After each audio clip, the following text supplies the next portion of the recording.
Hi friends, 69 शिक्षक भर्ती में एक बार फिर से आपका स्वागत है। और अब ऑर्डर आने तक कोई भी नया केस लिस्ट नहीं किया जाएगा। जी हाँ, बिल्कुल सुप्रीम कोर्ट का आदेश है कि जब तक कोई ऑर्डर नहीं आया था, जब तक कोई नया केस लिस्ट नहीं किया जाएगा। उसके अलावा नए शिक्षक भर्ती बोर्ड का गठन हो चुका है और नए शिक्षक भर्ती बोर्ड में आवेदन अब जल्द ही निकलेंगे, क्योंककि शिक्षक भर्ती बोर्ड का गठन अब हो चुका है। उधर टेरिटोरियल आर्मी की रैली की तिथि घोषित कर दी गई है, तो जो एस्पिरेंट्स हों, जो फॉर्म भरना चाहते हों अभ्यर्थी, वो फॉर्म भर सकते हैं। उधर बीएड प्रवेश परीक्षा का परिणाम 5 सितंबर को। तो आइए पूरी अपडेट को हम कवर करते हैं। ये तो जो बीएड वाली इन्फॉर्मेशन है ये आपको मैंने पहले ही दे दी थी, एक एक करके सभी चीज़ों को। सबसे पहले हम बात करते हैं कि जो ऑर्डर के बारे में और एमआरसी आयोग को लेकर सब चीज़ें हैं। तो सबसे पहले हम इसको देखेंगे। 69,000 शिक्षक भर्ती की कार्य प्रगति पर है।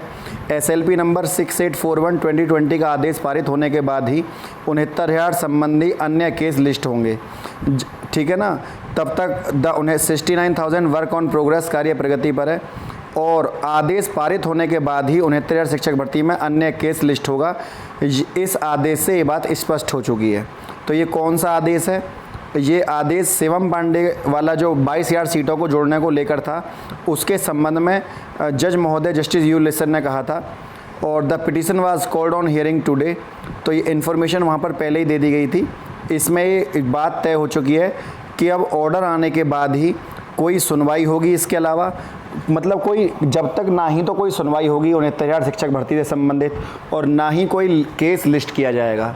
अगर कोई केस लिस्ट भी होता है तो उसको टैग कर दिया जाएगा। उसकी सुनवाई आपकी तभी होगी जब 69,000 शिक्षक भर्ती का ऑर्डर आ जाएगा। इसके अलावा ये जो ऑर्डर आया ये आप देख लीजिए क्या है, 6841 को लेकर ही है। कोर्ट नंबर 5 में वीडियो कॉन्फ्रेंसिंग के थ्रू हुई थी शिवम पांडे। 22,000 सीटों को जोड़ने को लेकर केस है। सरकार कहीं ना कहीं 22,000 सीटों को जोड़ने से बच रही है, जबकि सरकार का दायित्व बनता है कि सरकार इन 22,000 सीटों को यहाँ पर जोड़े। पर सरकार ने इस तरह का कोई भी कार्य अभी तक नहीं किया है और ना ही सरकार की लचर पैर भी हमेशा रहती है, जिसकी वजह से भर्ती कोर्ट में रहती है। बाद में अभ्यर्थियों को दोष दिया जाता है, क्योंकि सरकार को भी पता था भोला प्रसाद शुक्ला वाले केस में 22,000 सीटों को जोड़ना था सरकार को, पर सरकार ने नहीं जोड़ी। सरकार जस्टिस यू लिसन ने स्वयं आदेश दिया था कि 6 महीने में आप इन वैकेंसियों को फिल करिए, 1,37,000। उस हिसाब से 22,000 सीटों को भरना था। लेकिन फिलहाल बात यह है कि the list after disposal SLP and the other connected matters which are heard on 24/7/2020, 24 जुलाई के आदेश के बाद ही कोई नया केस यहाँ पर सुना जाएगा। साफ साफ कहा गया है। जस्टिस विनीत सरन और justice Uday Umesh Lalit, justice U listen की बेंच में यहाँ पर साफ साफ कहा गया है। तो जब तक कोई नया केस यहाँ पर सुनवाई नहीं होगी तो आप समझ सकते हैं। इसके अलावा इम्पोर्टेंट इन्फॉर्मेशन थी। अगली इम्पोर्टेंट इन्फॉर्मेशन ये है, मैं आपको पहले ही बता चुका हूँ, बीएड प्रवेश परीक्षा के नतीजे 5 सितंबर को आएंगे और 21 सितंबर को उसकी काउंसलिंग होनी है। बीएड प्रवेश परीक्षा 2020 में नतीजे 5 सितंबर को जारी किए जाएंगे। नौकरी के लिए काउंसलिंग प्रक्रिया 21 सितंबर से शुरू हो जाएगी। और तो ये शब्द जो नौकरी है ये एडमिशन के लिए है, ना कि नौकरी के लिए। और इस प्रस्तावित कार्यक्रम जारी किया गया है। प्रस्तावित कार्यक्रम के तहत अभ्यर्थी के नतीजे घोषित होने के बाद अपने पसंद का कॉलेज चुनेंगे तो उनका एडमिशन यहाँ पर हो जाएगा। अभ्यर्थी को काउंसलिंग के लिए पंजीकरण कराना होगा। 5,750 रुपये शुल्क जमा करना होता है। इस शुल्क में 750 रुपये काउंसलिंग फ़ीस होती है, बाकी के 5,000 रुपये कॉलेज को भेज दिया जाएगा। राज्य प्रवेश समन्वयक प्रोफेसर अमिता वाजपेयी ने बताया कि इस बार ईडब्ल्यूएस के 10% सीटों में अलग से उनका रिजल्ट अलग से जारी किया जाएगा, जो ईडब्ल्यूएस की सीट होंगी। असल में काउंसलिंग के दौरान अभ्यर्थियों को अपने अंतिम वर्ष के परीक्षा के नतीजे प्रस्तुत करने होंगे। कई राज्य विश्वविद्यालय अभी तक अंतिम वर्ष के छात्र छात्राओं की परीक्षाएं नहीं हुई हैं। ऐसे में काउंसलिंग के दौरान उनके लिए परीक्षा परिणाम प्रस्तुत करना मुश्किल हो जाएगा। उधर एमआरसी में जो बैठक हुई थी, राष्ट्रीय पिछड़ा वर्ग आयोग ने उत्तर प्रदेश में 69,000 सहायक शिक्षकों की भर्ती जो कराई थी उसके संबंध में आपको बता दिया जाए कि बरकरार रखा है और 69,000 शिक्षक भर्ती में शुक्रवार को आयोग ने इस मामले में उत्तर प्रदेश सरकार के अफसरों की पेशी हुई थी। और जब तक भर्ती शुरू नहीं होगी, जब तक सरकार आयोग के आरक्षण के नियमों को यहाँ पर एमआरसी से संबंधित पूरा ब्यौरा नहीं पेश कर देती। आयोग ने अफसरों से स्पष्ट कहा है कि जब तक वर्गवार गुणांक सहित सूची देकर स्पष्ट जवाब नहीं देंगे तब तक इस भर्ती पर स्टे बरकरार रहेगा। ये बात क्लियर हो गई है। ऑर्डर आने के बाद काउंसलिंग प्रक्रिया शुरू नहीं हो सकती, भर्ती पर स्टे रहेगा जब तक सरकार इसको क्लियर नहीं कर देती है। आयोग ने सरकार से पूछा कि एमआरसी से पहले लगाई गई वर्गवार गुणांक सहित चयन सूची कहाँ है। सरकार ने सचिव से कहा कि इस भर्ती की चयन सूची बनाई ही नहीं गई है। प्रदेश सरकार ने आयोग से इसके लिए 10 दिन का समय मांगा है। आयोग ने चयन सूची वर्गवार गुणांक सहित पेश करने के लिए अंतिम अवसर देते हुए 10 दिन का समय अफसरों को यहाँ पर दे दिया है। तो आयोग ने कहा कि सुप्रीम कोर्ट के आदेश होने के बावजूद जब तक भर्ती शुरू नहीं होगी जब तक सरकार ये चीज़ें नहीं दे सकती। और आयोग ने सरकार से कहा कि भर्ती में ओबीसी वर्ग के अभ्यर्थियों के साथ खिलवाड़ नहीं किया जाएगा। 10 दिन बाद आयोग को न्यायालय में आरक्षण तथा एमआरसी को लेकर अपना पूरा डाटा वर्गवार गुणांक सहित पेश करना है। गुरुवार को राष्ट्रीय पिछड़ा वर्ग आयोग ने पहुंचकर अपना पक्ष रखने वाले मनोज प्रजापति और न्यायालय में मैं भी मौजूद थे बच्चे। तो कहीं ना कहीं ये सब चीज़ें क्लियर हो चुकी हैं। और जो NCBC है, national commission for backward classes, तो इसने अब भी राष्ट्रीय पिछड़ा वर्ग आयोग ने यहाँ पर रोक लगा रखी है उसके पास जो अधिकार है उनका यूज करते हुए। टेरिटोरियल आर्मी की डेट आ चुकी है और ये डेट कुछ इस हिसाब से है कि आप देख सकते हैं, जो नागपुर के लिए 118 सीट्स है वहाँ पर, और आपका तमिलनाडु में 76, कोल्हापुर में 98, पोर्ट ब्लेयर में 68। तो अलग अलग वैकेंसी पर आप स्क्रीनशॉट ले सकते हैं इसका। ये वैकेंसी आर्मी की डायरेक्ट होती हैं और टेरिटोरियल आर्मी एक अलग से आर्मी का ही एक विभाग है जो शॉर्ट कमीशन के लिए, थोड़े समय के लिए अभ्यर्थियों को सारी सुविधाएं देता है, नौकरी देता है, और आप कोई भी आदमी जाकर वहां पर नौकरी के लिए अप्लाई कर सकता है। इसमें उम्र सीमा भी ज़्यादा होती है, इसके लिए मैं वीडियो आपको अलग से बना दूंगा। यूपी में नए शिक्षक भर्ती आयोग का गठन हो चुका है। इन पदों पर भर्ती होनी है।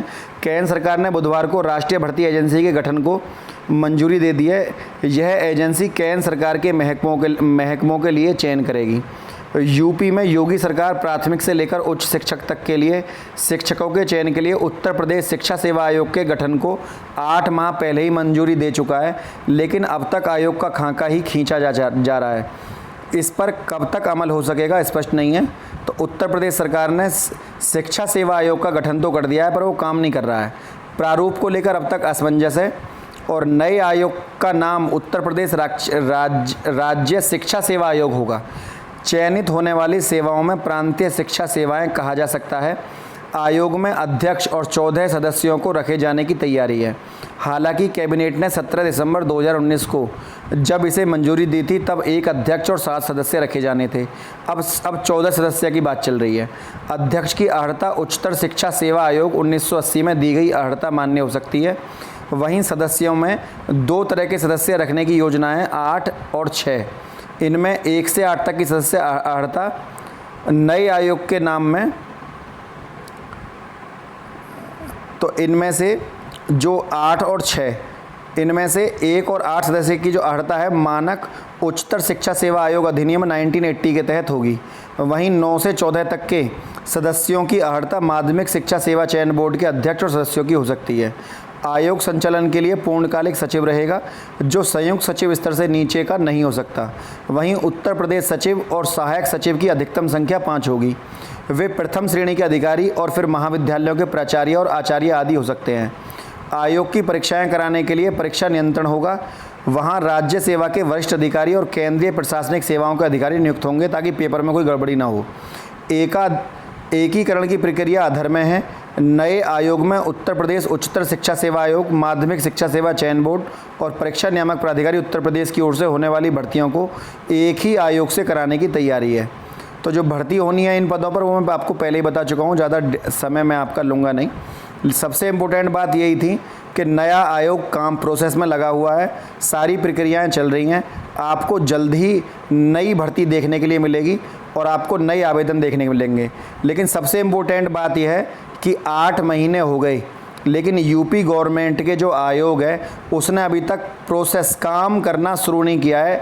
अभी तक वो एक्टिव नहीं है। केवल ये खांचा खींचा गया है कि सदस्य 8 हों या 14 हों, केवल इस पर मंत्रणा चल रही है और ऐसा सोचने में भी 3 महीने और लग गए हैं।